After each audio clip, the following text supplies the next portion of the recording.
नमस्ते दोस्तों, स्वागत है आपका हमारे चैनल पर। आज हम आपको एक ऐसी प्रेरणादायक कहानी सुनाएंगे जो आपके दिल को छू जाएगी। यह कहानी है एक ऐसे व्यक्ति की जो अपने सपनों को जीने के लिए आईआईटी जैसी प्रतिष्ठित संस्था को छोड़ देता है। हाँ, हम बात कर रहे हैं अभय सिंह की, जिन्हें आज आईआईटी बाबा के नाम से जाना जाता है। तो चलिए इस यात्रा की शुरुआत करते हैं। अभय सिंह का जन्म हरियाणा के एक छोटे से शहर में हुआ था। बचपन से ही वह पढ़ाई में अव्वल थे। उनके माता पिता चाहते थे कि वह एक दिन बड़ा आदमी बने और इसके लिए आईआईटी उनके लिए सबसे अच्छा रास्ता था। बचपन में अभय का सपना था कि वह दुनिया का सबसे बड़ा इंजीनियर बने। उनके घर में भी हमेशा इस बात का दबाव था कि वह सफल हो। 12वीं कक्षा के बाद अभय ने आईआईटी की तैयारी शुरू की। यह सफर उतना आसान नहीं था। दिन रात मेहनत, ना कोई छुट्टी, ना कोई आराम, बस एक ही मंजिल थी, आईआईटी। कई बार ऐसा हुआ कि अभय को लगा कि यह इतना मुश्किल क्यों है। क्या यही उनकी मंजिल है? क्या सिर्फ किताबों में घुसे रहकर और दूसरों के सपनों को पूरा करने के लिए जीने से असली खुशी मिलती है? लेकिन अभय ने हार नहीं मानी। अंततः उन्होंने आईआईटी बॉम्बे में एडमिशन लिया। यह उनके जीवन का सबसे बड़ा पल था। वो दिन आया जब उन्होंने अपने माता पिता को गर्व महसूस कराया। लेकिन क्या आपको पता है, यहाँ से अभय की असली कहानी शुरू होती है। आईआईटी में एडमिशन तो हो गया था, लेकिन क्या अभय को वही सुकून मिला जिसकी उन्होंने उम्मीद की थी? क्या वह खुश थे? क्या उनका सपना अब पूरा हो चुका था? आइए जाने। आईआईटी बॉम्बे का कैंपस बहुत सुंदर था। हर दिन एक नई चुनौती थी, हर दिन कुछ नया सीखने को मिलता। लेकिन इसके बावजूद अभय को अंदर से यह महसूस हो रहा था कि कुछ कमी है। वह मेहनत तो कर रहे थे, लेकिन कहीं न कहीं यह चीज उन्हें खुश नहीं कर पा रही थी। अभय के मन में एक सवाल था, क्या मैं सिर्फ इस डिग्री को पाने के लिए जी रहा हूँ? क्या मैं सच में खुश हूँ? आईआईटी के बोर्ड में बैठकर वह अपने सपनों से बहुत दूर महसूस कर रहे थे। इसी दुविधा में उन्होंने एक बड़ा कदम उठाने का फैसला किया। अभय ने तय किया कि वह आईआईटी को छोड़ देंगे। यह एक बड़ा और डरावना फैसला था। उनका मन हर समय डरा हुआ था कि क्या वह सही कर रहे हैं। लेकिन एक दिन अभय ने अपने अंदर की आवाज सुनी और उन्हें एहसास हुआ कि उन्हें एक नया रास्ता अपनाना होगा। महाकुंभ के एक समय पर अभय को महसूस हुआ कि जो वे ढूंढ रहे थे वह शिक्षा के बाहर था। वह अपनी मन की शांति और आत्मिक उन्नति के लिए कुछ करना चाहते थे। उन्होंने फैसला किया कि अब वह ध्यान और साधना के रास्ते पर चलेंगे और यहीं से शुरू होती है आईआईटी बाबा की यात्रा। अभय सिंह एक होनहार छात्र जिसने आईआईटी बॉम्बे में दाखिला लिया था। उसकी जिंदगी सिर्फ पढ़ाई और कोडिंग तक सीमित थी, लेकिन फिर उसकी मुलाकात रिद्धि से हुई, एक खुशमिजाज और बेफिक्र लड़की जो जिंदगी को खुलकर जीना जानती थी। धीरे धीरे दोनों की दोस्ती गहरी हुई। साथ में लाइब्रेरी में पढ़ना, कैंपस में टहलना और बेवजह हंसना। कब ये दोस्ती प्यार में बदल गई पता ही नहीं चला। एक दिन कॉलेज फेस्ट के दौरान रिद्धि ने कहा, अभय क्या तुमने कभी सोचा कि हम जिंदगी भर साथ रह सकते हैं? अभय मुस्कुराया, अगर तुम मेरे साथ पढ़ाई में टॉप कर सकती हो तो मैं भी तुम्हारे साथ पूरी जिंदगी बिता सका हूँ। लेकिन प्यार की राह आसान नहीं होती। रिद्धि विदेश में नौकरी करना चाहती थी और अभय वह खुद को खोजने के सफर पर निकलना चाहता था। आखिरकार रिद्धि चली गई और अभय ने संन्यास का रास्ता चुना। सालों बाद महाकुंभ के दौरान अभय को रिद्धि की एक चिट्ठी मिली। सच्चा प्यार कभी खत्म नहीं होता, वह बस अलग अलग रूपों में हमारे साथ रहता है। अभय ने चिट्ठी पढ़कर हल्की मुस्कान दी और गंगा के शांत पानी को देखते हुए आंखें बंद कर ली। शायद यह प्रेम अधूरा था, लेकिन अमर जरूर था। क्या अभय ने अपनी आत्मिक यात्रा में खुद को खोजा? क्या उन्हें सच में वह शांति मिली जिसकी वे तलाश कर रहे थे? क्या उन्होंने खुद को पूरी तरह से बदल लिया था? यह सब जानने के लिए बने रहिए, क्योंकि कहानी अभी खत्म नहीं हुई है। महाकुंभ में अभय का सामना कई तरह के साधु संतों से हुआ। इन लोगों ने अभय को बताया कि असली शांति बाहर नहीं, अंदर है। आईआईटी में मिली सफलता के बाद भी अभय को जो शांति चाहिए थी वह उन्हें महाकुंभ की धरती पर मिली। यहाँ उन्होंने समझा कि शिक्षा और आध्यात्मिकता का सही संतुलन क्या होता है। वह इस दुनिया को यह सिखाना चाहते थे कि कैसे हम अपनी जिंदगी को बेहतर बना सकते हैं, न सिर्फ बाहरी सफलता के लिए बल्कि आत्मिक शांति के लिए भी। महाकुंभ के दौरान अभय ने लोगों से अपनी कहानियाँ साझा की और उन्हें बताया कि कैसे उन्होंने अपनी मेहनत, अपने सपनों और अपने डर को अपनाया। उन्होंने यह भी बताया कि कैसे आईआईटी जैसी दुनिया छोड़कर उन्होंने अपनी असली पहचान को पाया। यह सोचकर मुझे तो थोड़ा अजीब लगता है कि अगर मैंने ऐसा किया होता तो क्या मम्मी पापा मुझे समझ पाते? अगर आपको लगता है कि आपकी जिंदगी में कुछ बदलने की जरूरत है तो कमेंट में हमें जरूर बताइए और साथ में हंसी मजाक भी करें। इस तरह की बातें तो हम सबके दिल में होती हैं। आज अभय सिंह आईआईटी बाबा के नाम से जाने जाते हैं। उन्होंने हमें यह सिखाया कि सफलता और शांति दो अलग अलग चीजें नहीं है, हम दोनों को एक साथ पा सकते हैं, बस जरूरत है सही दिशा की। तो दोस्तों,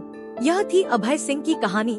जिनकी यात्रा ने उन्हें IIT से महाकुंभ तक ले आई। उन्होंने हमें यह सिखाया कि अगर हम अपने अंदर की आवाज को सुने तो हम अपनी जिंदगी को अपने तरीके से जी सकते हैं। क्या आप भी अपने सपनों के पीछे उसी तरह चल सकते हैं? हमें कमेंट में बताएं। अगर आपको यह कहानी पसंद आई हो तो वीडियो को लाइक करें, इसे दोस्तों के साथ शेयर करें और हमारे चैनल को सब्सक्राइब करना न भूलें। मिलते हैं अगले वीडियो में, तब तक अपना ख्याल रखें और अपने सपनों का पीछा करते रहें।